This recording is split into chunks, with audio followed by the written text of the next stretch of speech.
Hey y'all, welcome back to my channel. It's me, Curly K Clamp, and I'm here today to discuss Selling Tampa. Okay, so I saw some people recommending Selling Tampa on my Facebook page because a lot of people, I got a few people on my page who are streamers. You know, you got some people who love stuff that comes on and they always are recommending stuff. So I got a few of those on my timeline. They recommended Selling Tampa. So since I am dabbling a little bit in TV show reviews, I want to talk about Selling Tampa. I learned a lot from that show. Interesting enough, I never viewed Tampa as one of those cities in Florida. I've been to Florida a few times, mostly the Orlando area, So I never have been to another part. So it was interesting to see another place in Tampa besides Miami and Orlando. They always have shows based in Miami. It's only 2, 3, 4 cities in America people gonna go to do a show. They go to Atlanta, they go to LA, they go somewhere in New York, and they go to Miami. But it was interesting to see Tampa. Now, I was a little bit familiar with Sherelle prior to the show because of I Am Athlete. I used to watch I Am Athlete a lot with my husband. And of course, Ocho Cinco is on I Am Athlete. And then they have I Am Woman. And of course, Sherelle is currently engaged to Chad Ocho Cinco. So, I thought that Sherelle was like Evelyn Lozada. I thought she was an influencer. I thought that she was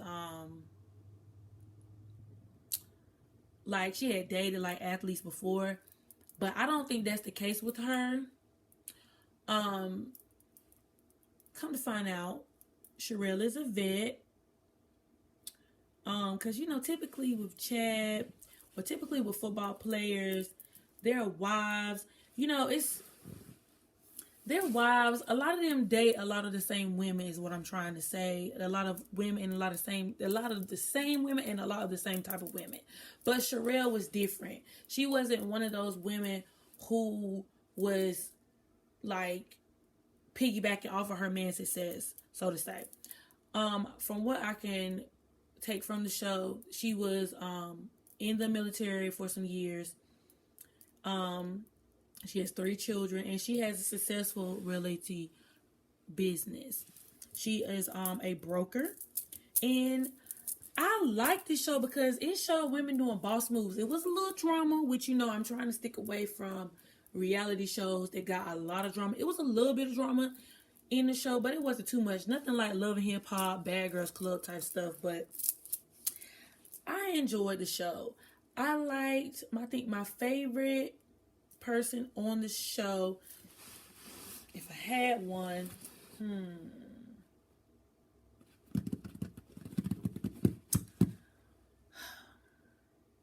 people did not like Joanna, but I like Joanna. I also like Tennille. I like Joanna because Joanna kept it straightforward. She kept it like it was. She didn't feel like she needed to hate on anybody, and she was secure in her position. And a lot of the girls in the group, what would they call it? The agents. Some of the agents wanted to be in Joanna's shoes, i.e. Colony, but Joanna put herself out there and made herself known that she could be depended upon, that she could lead when she needed to, and that she was Sherelle's right-hand man. What was my girl name? Rena.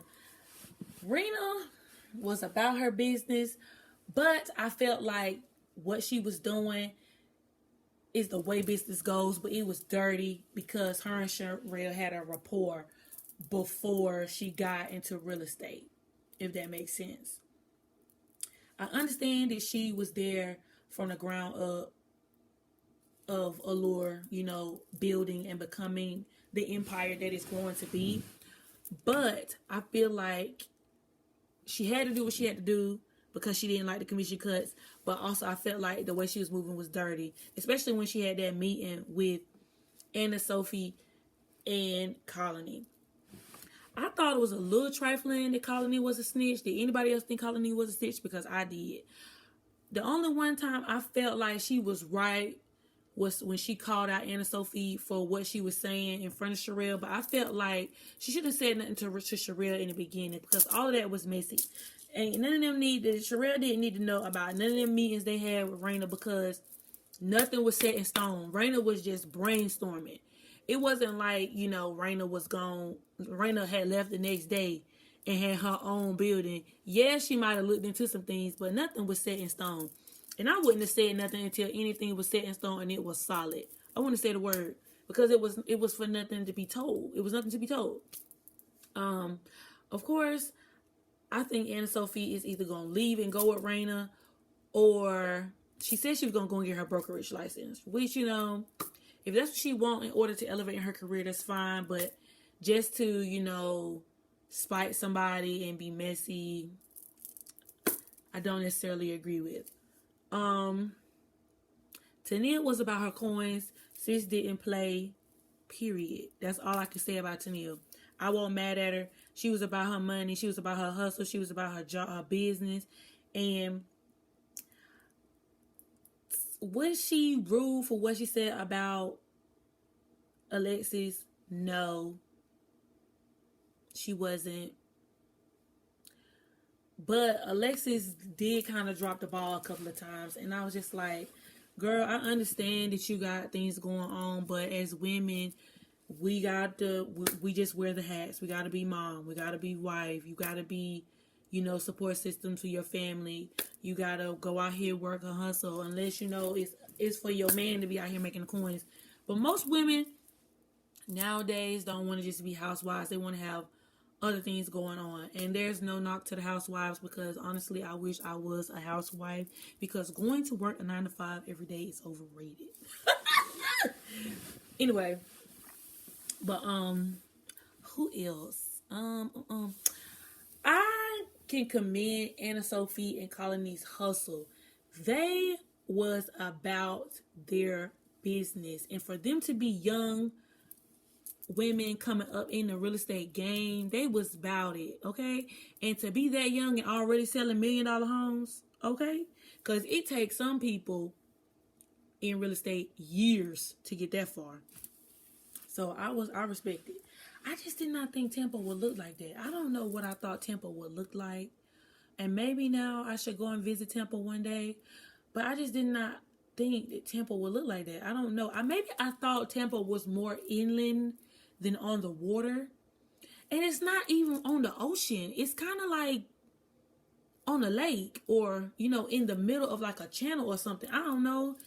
But some of them houses look like, okay, an alligator was going to come through your backyard, period. I was just like, it's one thing to live on a lake or live on the waterfront. But when your backyard look like the Everglades and it look like anything living in the water, I don't need a sea dragon coming up on my yard out of nobody's water. Everything that the Lord created need to stay in its rightful place.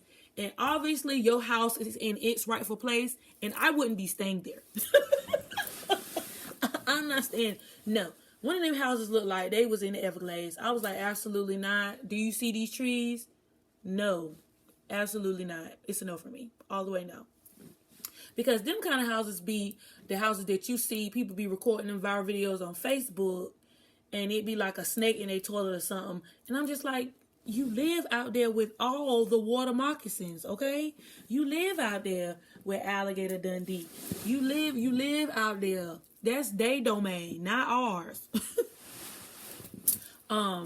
Some of those houses, I was just like, when that man said that house was like, how much he say that house was, when Colony rented it out for her party?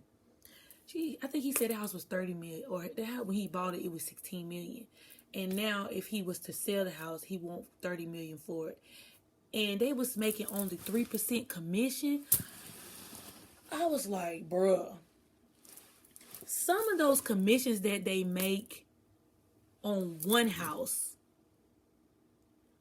was the price of a person's salary for them working 52 weeks in a year. I think the lowest price house that I think I saw on that show was 1.6 million. And I think the commission on the house was 47,000. Now I know the commission on the house was 47,000, but just run the numbers for example, real quick, real fast. So, say the house was 1.6 million. So the commission was like 47,000, I think. 47,000. So,